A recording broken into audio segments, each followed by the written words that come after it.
পারি না, আমি কেন মরি না, আজরাইল কি চিনে না আমারে গো, আমি পারি না আর পারি না। হয়তো 2 দিন আগে মরবো, হয়তো 2 দিন পরে মরবো, আগে মরলে কি ক্ষতি, ওরে এই দুনিয়ার রং তামাশা বুঝলাম না রে এক রতি, ও আমার ঘরের রমণী সে যে কাল নাগিনী, আমারে বাজাইলো 12টায়, আমি পারি না আর পারি না। এই গানটা পুরুষরা গেয়েছে, এই জন্যই বলেছে আমি পারি না আর পারি না, আমি কেন মরি না, আজরাইল কি চিনে না আমারে গো, আমি পারি না আর পারি না। আর এই গান যদি আমার নারীরা গাইতো তাইলে গাইতো, আমি পারি না আর পারি না, আমার স্বামী কেন মরে না, আজরাইল কি দেখে না আমার স্বামী রে গো, আমি পারি না আর পারি না। ঠিক না বেঠে? এই ঠিকের আওয়াজ বলে দেয় কত কষ্টে আছে ওরা। ঠিক না বেঠে? অথচ নারীরা স্বামীর সাথে খারাপ আচরণ করা যাবে, স্বামীর সাথে খারাপ আচরণ করা যাবে না, গালমন্দ করা যাবে না, স্বামীর প্রতি অকৃতজ্ঞ হওয়া যাবে না। আল্লাহর নবী বলেছেন নারীরা জাহান্নামে যাওয়ার বড় কারণ 2টা। কয়টা? সবাই বলেন কয়টা? 2টাই বড় কারণ। এই 2টা জানার পরে স্ত্রীকে আজকে যেয়ে জানাবেন, স্ত্রীকে যে ওয়াজ করে শোনাবেন, ওগো আমার বিবি হুজুর এসেছিল বলল নারীদের জাহান্নামে যাওয়ার বড় কারণ 2টা। তার মধ্যে 1 নম্বর কারণ হলো স্বামীর প্রতি অকৃতজ্ঞতা, স্বামীর প্রতি নাশুকুরি, স্বামীর প্রতি অকৃতজ্ঞতা পোষণ করে এমন নারী আমাদের সমাজে আছে না নাই? আছে না নাই? স্বামী যদি কোনো কিছু কেনে, গরু কিনেছে, ওই গরুটার দুধ হয় না, এজন্য স্বামীর দোষ। গরু যখন বেঁচেছে ও 3 দিন ধরে বাছুরির খাইতে দেয় না, এনে এটাকে ও 3 দিন ওর বাড়িতে থেকেছে, কথা কয় না? এরকম আছে না নাই? এই 2 নম্বরই করে। এই 2 নম্বরই না করে হালাল বিজনেস করতে হবে। গরু দুধ হয় না, বাজারে নিয়ে যেয়ে তুলবেন। এক চাচা ওইরকম একটা গরু বাজারে নিয়ে যেয়ে উঠাইছে, উঠানোর পরে কিনতে গেছে, একজন সেই বলছে বাজান গরুর দুধ হয় কেমন? বলছে গায়ে জ্বালায় গায়ে বাসে না, দুধ হয় কেমন?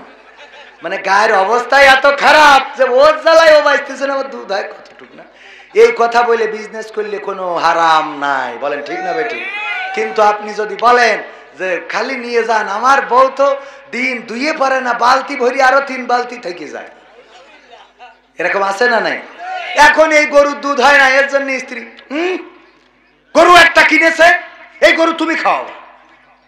আমি বললাম যে আমারে নিয়ে যাও গোহাটে, আমার আছে না নাই? আরে বাবা, মানে মনে হয় যে স্বামী ওইটা না এইটা।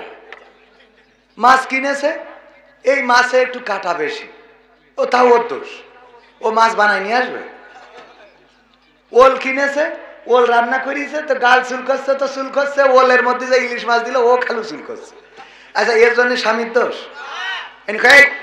খাবি?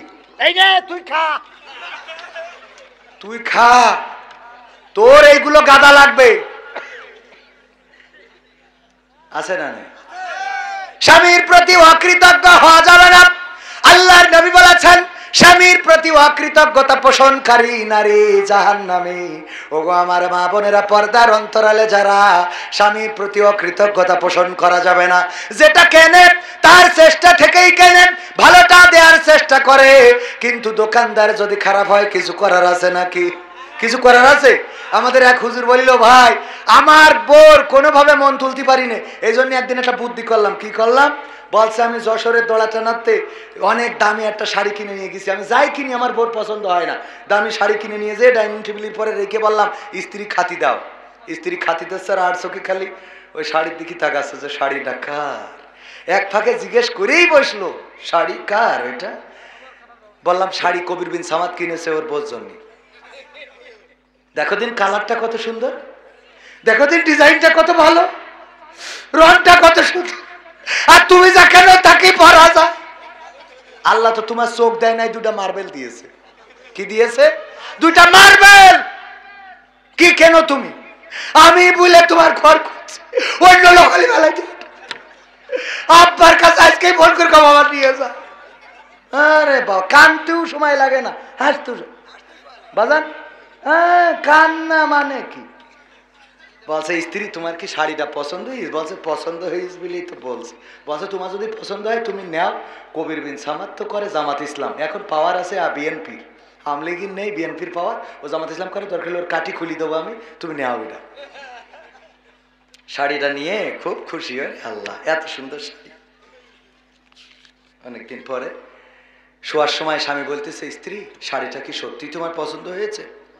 বলছে কেন হবে না, তুমি তো পছন্দ করে কেন নাই, তোমার তো নজর ভালো না, তুমি যে ঘর করেছো, যে রং করেছো এই রং চলে, তুমি যে মোটরসাইকেলটা কিনেছো এই মোটরসাইকেল কেউ চালায়, তুমি যে গাই গরুটা কিনেছো ওটা দুধ হয়, তুমি যে জমি কিনেছো ওটাই ফসল হয়, তুমি যে থ্রি পিস কেন ওই কিনে কি বই পড়ি কি মানুষের সামনে যাওয়া যায়?